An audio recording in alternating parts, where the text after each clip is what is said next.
पद्मनाभ स्वामी मंदिर भारत के केरल राज्य के तिरुवनंतपुरम में स्थित भगवान विष्णु का प्रसिद्ध हिंदू मंदिर है।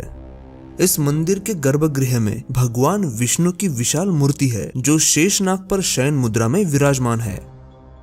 मान्यता है कि इस मंदिर को 6वीं शताब्दी में त्रावणकोर के राजाओं ने बनवाया था और इस बात का जिक्र 9वीं शताब्दी में लिखे हुए कुछ ग्रंथों में आता है।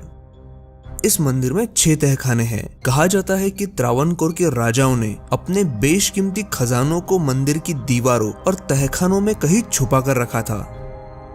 2011 पुलिस अधिकारी खतरनाक राइफलों के साथ इस मंदिर के बाहर तैनात थे और सर्वोच्च न्यायालय के आदेश पर मंदिर के ट्रस्टी सहित 7 अधिकारियों की टीम ने मंदिर के नीचे बने इन खुफिया तहखानों के दरवाजे खोल दिए जो सदियों से बंद थे। हर दरवाजों के पीछे बंद कमरे में उन्हें सोने और हीरो के आभूषण और मूर्तियां मिलती गई और वो आगे बढ़ते गए। मगर जब वो आखिरी चेंबर यानी चेंबर बी के पास पहुंचे तो उसे खोलने में वो कामयाब नहीं हो पाए। यहाँ 3 दरवाजे थे। पहला दरवाजा लोहे से बना था, दूसरा मजबूत दरवाजा लकड़ी से बना था और फिर आखिरी दरवाजा लोहे का बना था जो सबसे मजबूत था। इस दरवाजे पर तो कोई ताला भी नहीं था, ना कोई कुंडी थी। इस दरवाजे को खोलने की सारी कोशिशें नाकामयाब रही। इसे खोलने गए अधिकारियों के अनुसार इस दरवाजे को कोई ताला नहीं था और वो इस दरवाजे को तोड़ना नहीं चाहते थे, इसलिए वो वहीं से वापस आए। लेकिन उनके वापस लौटने के पीछे का कारण कुछ और ही था।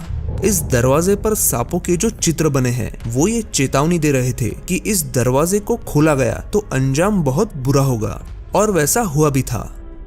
17 जुलाई 2011 को पहले 3 कक्षों को खोलने के 3 हफ्ते बाद ही टीपी सुंदरराजन यानी वो शख्स जिसने इन दरवाजों को खुलवाने की याचिका दाखिल की थी, पहले बीमार पड़े और फिर उनकी मौत हो गई। अगले ही महीने मंदिर के भक्तों की एक संस्था ने ये चेतावनी जारी कर दी कि किसी ने उस आखिरी कक्ष को खोलने की कोशिश भी की तो उसका अंजाम बहुत बुरा होगा। कहा जाता है कि इस आखिरी दरवाजे को एक मंत्र से बंद किया गया है जिसे अष्टनाग बंध मंत्र कहा जाता है, और ये मंत्र क्या है ये कोई नहीं जानता और कोई ये भी नहीं जानता कि उस तहखाने में क्या रखा है। लेकिन उस कमरे के अंदर जो कुछ भी है वो एक अनोखे मंत्र से सुरक्षित है। कहा जाता है कि अगर कोई भी उस कमरे में जाने की कोशिश करता है तो उसके साथ कुछ बुरा जरूर होता है और उसकी जान भी जा सकती है, और ऐसा कुछ लोगों के साथ हुआ भी। इसीलिए उस तहखाने को खोलने का निर्णय सुप्रीम कोर्ट को बदलना पड़ा। पहले 5 तहखानों में मिले खजाने की कुल कीमत थी करीब 2 लाख करोड़। यहाँ 28 किलोग्राम का एक ऐसा बैग भी मिला जिसमें 7 अलग अलग देशों के राष्ट्रीय सिक्के मौजूद थे।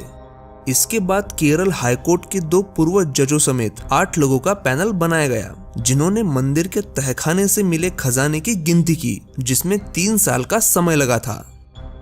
कहा जाता है कि जमीन के अंदर जो धन होता है उस पे सर्पों का अधिपत्य होता है, इसलिए मंत्रोच्चार करके 2018 में फिर से उस दरवाजे को खोलने की कोशिशें शुरू हुई थी। वैदिक साधना करने वाले कई साधुओं ने इसे खोलने की कोशिश की, लेकिन इसे कोई खोल नहीं सका। तो उसके बाद ये दावा किया गया कि अगर कोई तपस्वी जो भगवान विष्णु का परम भक्त होगा वो इस दरवाजे के पास गरुड़ मंत्र पढ़े तो दरवाजा खुल सकता है।